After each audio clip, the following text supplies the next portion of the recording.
New life, cherished moments, preparing for the future. But the world isn't so welcoming for some. The path into the future, not so pure.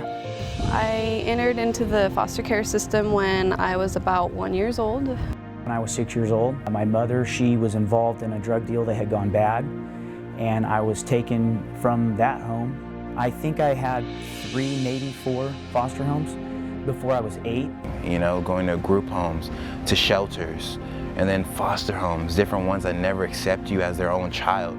Just having like a lack of stability and going to homes and not knowing what was going on at the time. I didn't understand, and it was really hard. It was really hard. It starts right there. It starts from the moment that the child is taken from the home to the, excuse me. It's major. I mean, the only family that you know and you have is gone in a flash. Mary Graham Children's Shelter, home until a foster family becomes available. I was placed in Mary Graham, and I'm kind of upset with the world. I don't understand everything that's going on, but over time I began to discover little things. A smile, a hello, a please, a thank you, real basic things. The reaction that I would get from other people, they in turn were positive with me, and it fostered this positive environment. Mary Graham was like my home too, because of the staff. I remember a lot of staff that were there. It meant a lot to me how much they actually really did truly care. But on their 18th birthday, the foster care support system stops. These kids are on their own with no place to live, limited financial support, education, and job skills. I was like, I'm about to be 18 soon. What am I gonna do? As a junior in high school, I was like, I need to do something in my life. I met with John Vera, and it changed my life because I knew I can do something now. I knew that I have a chance. Because without that, I wouldn't have thought of a possibility of ever doing anything more. What Xavier is referring to is the Mary Graham Foundation, offering financial scholarships to help foster youth attend college or trade school, providing the opportunity for them to succeed in their own futures.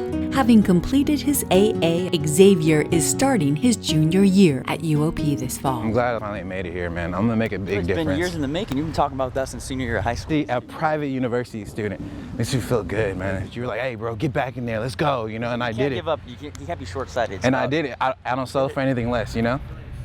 Exactly, and like, you know, if I love where I'm at, I'm definitely gonna do better. It's amazing how I shouldn't have made it, but I did. You know, I went to like 4 different schools within a few months, jumping house to house, high school to high school. And then for me to end up here, you know, it was just amazing. My circumstances just said that you shouldn't be making it, but I overcame that. Having just completed Delta College, Valina's moving into her own apartment at UOP to begin her junior year. She credits her Mary Graham Foundation mentor for helping her successfully navigate toward her goals. They're like my parents. They've helped me a lot with money, and my mentor is amazing. Jackie, I love her. She's like the mom figure, and she's always trying to make sure I'm okay and I'm eating right. But they've actually helped me a lot. I can always come to them when I need help, and I have a good support system, and I have a lot of friends and social workers, teachers who've helped me, who are here for me. Fire Captain Randy Burns has the success the Mary Graham Foundation would like for all foster youth. He has a career that allows him to give back to his community. It's tough, any way you slice it, because they're children. They're no different than anybody else's children. Their circumstances might be a little bit different, but they too have hopes and dreams of becoming and doing great things one day. And unfortunately, the people that are supposed to be planning this and laying this out for them and giving them that foundation, the coaching, the guidance to be successful, that's vacant and void. So they turn 18, and what do they have? Because of your generosity, they have the Mary Graham Foundation. It's the golden ticket to achieving those hopes and dreams. The people that helped me most were my teachers. And so I want to give that back and be help to somebody else too.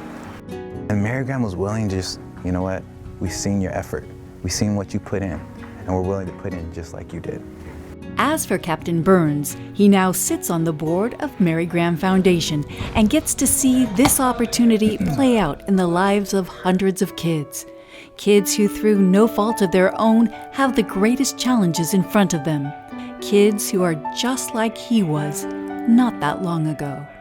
If I never did anything else in my life, I think this is one of the coolest, you know? Coming back 30 years later and sitting on the board, it's like, yeah. It's not the end, man. This is only the beginning.